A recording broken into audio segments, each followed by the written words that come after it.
So, good morning, student. Here we are again with a new topic, force and types of force. मराठीमध्ये त्याला आपण बल असं म्हणतो. तर या ठिकाणी आपल्याला बल आणि बलाचे प्रकार आपल्याला अभ्यास करायचा आहे. इथे समोरच बघा तुम्ही एक वेगवेगळे चित्र दाखवलेले आहेत. होडी आहे, इथं समवन इज प्रेसिंग, इथं someone is breaking, try to break. Here is kicking a ball. हा खेळ तुम्ही बघितलाच असणार किंवा तुम्ही स्वतःहून केला असेल. Here is a bullock cart. So, and here is given the various actions. या ठिकाणी काय दिलेले आहे तर ऍक्शन्स दिलेले आहे. आता बघा काहीतरी प्रश्न या ठिकाणी उपस्थित झालेले आहेत, तर त्या प्रश्नांकडे आपण बघूया. Will a boat move ahead unless pushed with the help of an oar? तर ही जी बोट आहे बघा, ही बोट याला ओर म्हणतात, वल्लव आपण त्याला म्हणतो. तर ही जी बोट आहे ही बोट पुढे जाईल का जर आपण वल्लवाने पुश केलं नाही तर ती बोट पुढे जाईल का? तर याचं उत्तर आन्सर आपण काय देऊ शकतो तर नाही. Okay. Second question, who exert force to move a bullock cart forward? जर ही जी बुलक कार्ट आहे, बैलगाडी आपण त्याला म्हणतो, तुमच्या आसपास पण दिसते, आपल्या परिसरामध्ये आहे. ही बुलक कार्ट पुढे जाण्यासाठी कोण फोर्स लावतं किंवा कशामुळे ती ओढली जाते? तर त्याचंही उत्तर आपल्याकडे माहिती आहे. हे जे बैल आहे ते बैलगाडीला ओढत असतात. अगेन तिसरा प्रश्न, what makes the ball move during a game of football? फुटबॉलचा गेम आपण सगळ्यांनी पाहिलेला असेल या पद्धतीने. तर त्याच्या कशामुळे तो फुटबॉल हा मूव होत असतो? How does its direction change? आणि त्याची डिरेक्शन ही कशामुळे चेंज होत असते? तर आपल्यालाही पण याचं उत्तर असतं. फुटबॉलमध्ये आपण बघतो की जे खेळाडू असतात ते बॉलला किक मारत असतात, बॉलला थांबवत असतात, बॉलला दिशा देण्याचा प्रयत्न करत असतात. Next, will the wheel go forward if it is not push with a stick? आणि आपल्याला हे पण माहिती आहे या ठिकाणी हा जो मुलगा आहे तो स्टिकने त्या व्हीलला पुढे ढकलण्याचा प्रयत्न करतो. तर मग जर स्टिकने पुढे ढकलली नाही तर ती व्हील जी आहे ते पुढे जाणार आहेत का? तर नाही जाणार. तर when we kick the football coming in our direction toward the goal we apply force. म्हणजे आपण फोर्स अप्लाय करतो. जेव्हा फुटबॉल आपल्याकडे येतो, आपल्या दिशेला येतो आणि मग आपण किक करतो तो गोलच्या दिशेने, तर त्याला आपण फोर्स देत असतो. In day-to-day life, we do many actions such as lifting, pulling, riding a bicycle, and stopping it at times, pushing a load, squeezing or bending something, and driving vehicles. आपण दैनंदिन जीवनामध्ये अनेक प्रकारच्या क्रिया करत असतो. फॉर एक्झाम्पल लिफ्टिंग, काहीतरी उचलणे असेल, काहीतरी ढकलणे असेल, साधं आपलं सायकल चालवणे असेल किंवा सायकल स्टॉप करणे असेल.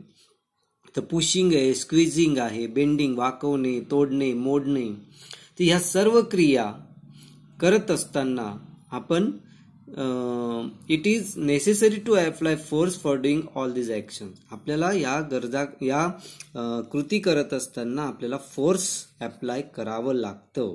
Force is applied to an object to pull it or push it in any manner. आपल्याला फोर्स कशासाठी आवश्यक असतो? तर आपल्याला पुल करण्यासाठी किंवा पुश करण्यासाठी. पुल म्हणजे ढकलणे, पुश म्हणजे ओढणे. तर ढकलणे आणि ओढणे या दोन्ही क्रिया किंवा अशा प्रकारच्या ज्या क्रिया आहे या क्रिया करण्यासाठी आपल्याला फोर्सची आवश्यकता असते. No object changes its position on its own. कोणतीही वस्तू स्वतःप्रमाणे आपली पोझिशन चेंज करत नाही किंवा बदल करत नाही. Force is required to move an object. तर ऑब्जेक्टला मुवमेंट होण्यासाठी फोर्सची आवश्यकता असते. And force is use to change the direction of an object in motion or to stop it. जेव्हा एखादा ऑब्जेक्ट मोशन मध्ये असतो तेव्हा त्याची दिशा बदलण्यासाठी आपल्याला फोर्स आवश्यक असते किंवा तो जो मोमेंट मध्ये जो ऑब्जेक्ट असते त्याला स्टॉप करण्यासाठी फोर्सची गरज असते. नाव आता आपण पुढे जाऊया.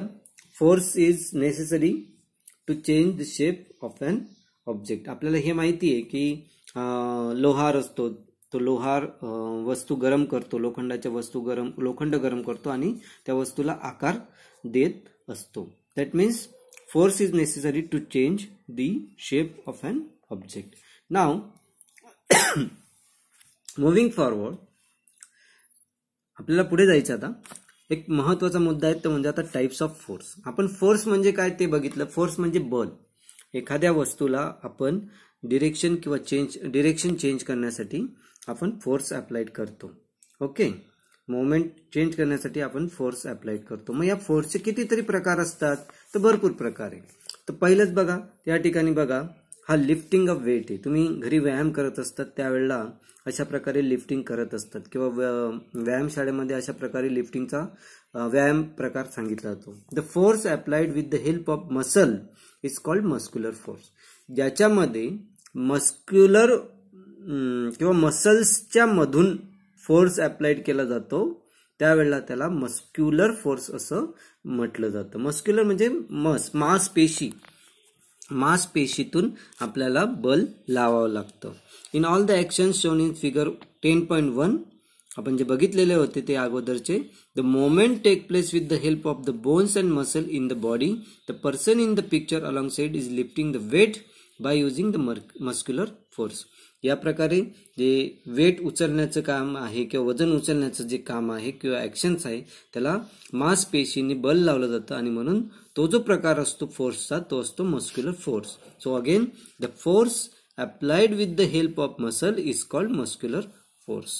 Now second is mechanical force. यांत्रिक म्हणजे यांत्रिक म्हणजे यंत्राच्या साह्याने बल लावलं जातं. आता इथं बघा तुम्ही वेगवेगळ्या प्रकारची यंत्र आहे बघा. हे यंत्र तुम्हाला माहिती असेल, तुमच्या घरी पण असेल. ट्रॅक्टर, स्विंग मशीन, आपण याला काय म्हणतो मिक्सर और grinder.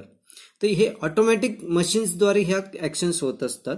We use different machine for doing many task. Muscular force is use for running some machines. Some machines are run by using electricity or fuel. Machines like latter are called automatic machine because a mechanical force is used here.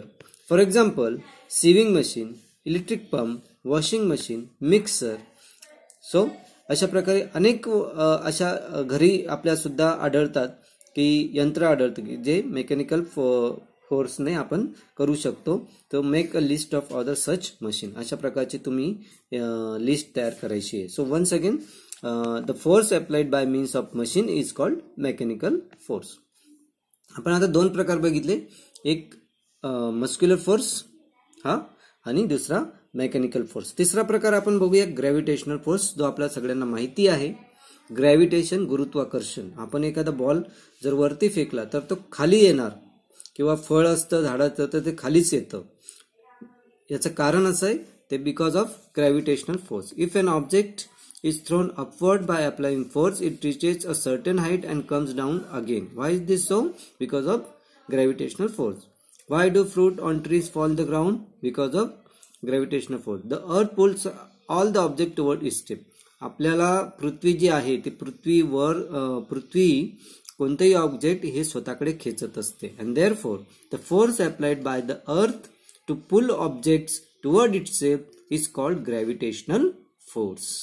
Okay, तर या पद्धतीने तुम्हाला 3 प्रकार मी आज शिकवलेले आहे. Muscular force, बघा, muscular force, mechanical force and gravitational force. पुढचे प्रकार आहे ते मी तुम्हाला उद्या सांगतो.